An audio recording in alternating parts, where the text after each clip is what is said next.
Hello everyone, good morning সকলকে। তো আজকের ব্লগটা তো এখান থেকে শুরু করছি, তোমরা পুরো ভিডিওটা শেষ পর্যন্ত দেখতে থাকো। Good morning everyone. 27শে মে প্রচণ্ড ঝড় বৃষ্টির পরের দিন কিন্তু 28শে মে সকাল সকাল ঝলমলিয়ে উঠে পড়েছিল রোদ। আর সকালে ঘুম থেকে উঠেই কিন্তু চা বিস্কিট নিয়ে বসে পড়েছিলাম বারান্দায় খাওয়ার জন্য। আর আজকে কিন্তু একদম সকাল সকাল কিন্তু স্নানটা সেরে নিয়েছিলাম। তারপর বারান্দায় বসে বসে সকালের চাটা খেয়ে নিলাম। আজকে সকাল সকাল ঘুম থেকে উঠে স্নান টান সেরে নিয়েছি, কারণ আজকে আমরা যাব বাড়ি, রিটার্ন যাব। তো মাসি আমাদেরকে সকাল সকাল এখন চা খেয়ে দিয়েছে, স্নান সেরে চা খেয়ে এখন বারান্দায় একটু বসে আছি। তো আমরা তো কালকেই বাড়ি চলে যেতাম, বাট এই আবহাওয়ার কারণে, ঝড় বৃষ্টির কারণে কাল তো যেতে পারিনি। সো আজকে একদম বাইরে খুব সুন্দর রোদ উঠেছে, তো আজকে আমরা চলে যাব মাসির বাড়ি থেকে একদম বাড়িতে। এই দিকে বেরোতে আসলে এদিকে আমাদের এতগুলো রিলেটিভ আছে যে সবার বাড়ি ঘুরতে ঘুরতে কবে যে দিনগুলো চলে যায় বোঝা যায় না। বেশ কদিন হয়ে গেছে আমাদের আসা, মোটামুটি ওই 9 দিন মতন। তো আজকে 10 নম্বর দিন। তো আজকে আমরা বেরিয়ে যাব। বেশ কিছু অসুবিধার কারণে আমরা এই কদিন বেরোতে পারিনি। তো আজকে আমরা রিটার্ন করব বাড়িতে। একটু পরে মাসি রান্না টান্না করছে, তো খাওয়া দাওয়া কমপ্লিট করে বিকেল নাগাদ আমরা এখান থেকে বেরিয়ে পড়বো। তো এই কদিন বেশ জমিয়ে আনন্দ হয়েছে, তো আজকে তো একটু খারাপ লাগছে, চলে যাব বাড়িতে। সেই বাড়িতে একটা একঘেয়ে লাইফ। তো বেশ ঘোরা হয়েছে, তোমরা আগের ব্লগগুলোতে দেখতে পাবে হয়তো। আমি তো এখনো কোনো ব্লগই পোস্ট করিনি, বাট যখন তোমরা এই ব্লগটা দেখবে তখন হয়তো সব ব্লগই পোস্ট হয়ে যাবে।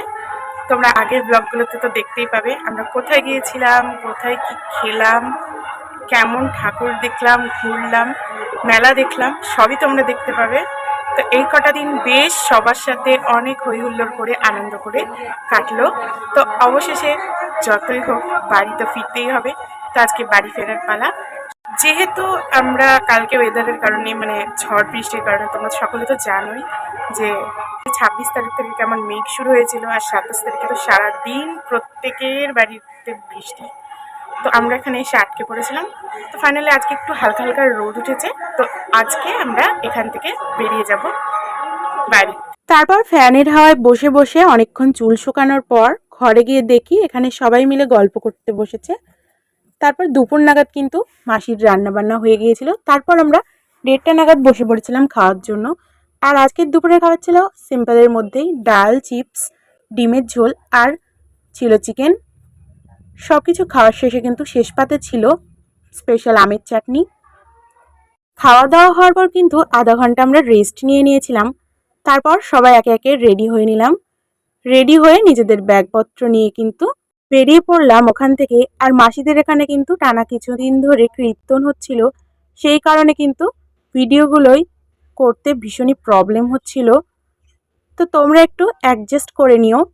তারপর আমরা কিন্তু সবাই মিলে মাসিদেরকে টাটা বাই বাই করে বাড়ি থেকে বেরিয়ে পড়লাম।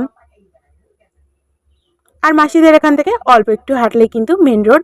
আর আমরা চলে যাচ্ছি সেটা দেখতে দেখতে কিন্তু মাসিও আমাদের পেছনে পেছনে অনেকটা রাস্তায় চলে এসেছিল। আর ভাই কিন্তু আগে আগে যাচ্ছিল, ও গিয়েছিল আমাদেরকে এগিয়ে দেওয়ার জন্য।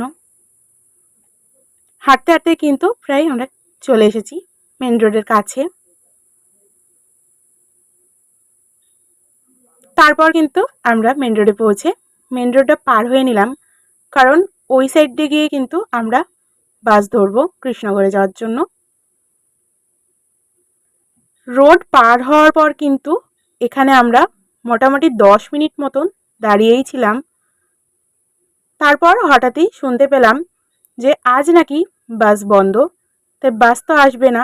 তাই অনেকক্ষণ এখানে দাঁড়িয়ে অপেক্ষা করার পর অবশেষে আমরা একটা টোটো ঠিক করলাম কৃষ্ণনগর পর্যন্ত যাওয়ার জন্য। তারপরে সেই টোটোটায় করে উঠে ভাইকে টাটা করে আমরা রওনা দিলাম কৃষ্ণনগরে যাওয়ার জন্য।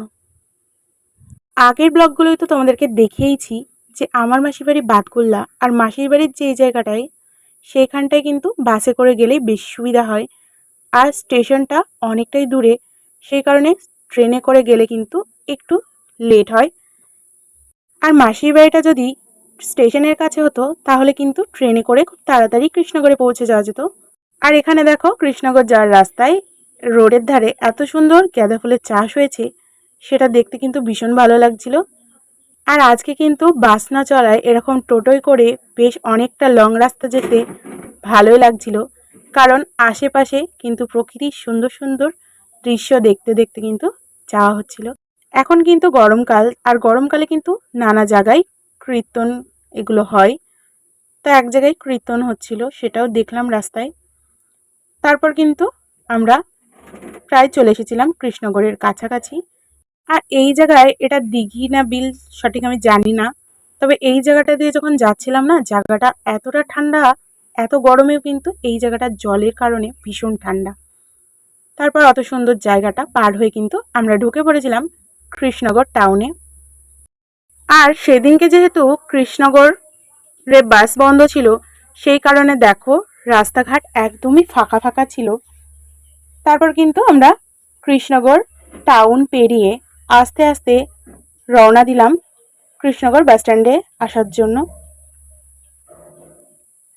কিছুক্ষণের মধ্যেই কিন্তু আমরা পৌঁছে গিয়েছিলাম কৃষ্ণনগর বাস স্ট্যান্ডের কাছে, যেখান থেকে আমরা করিমপুর আসার জন্য বাস ধরব।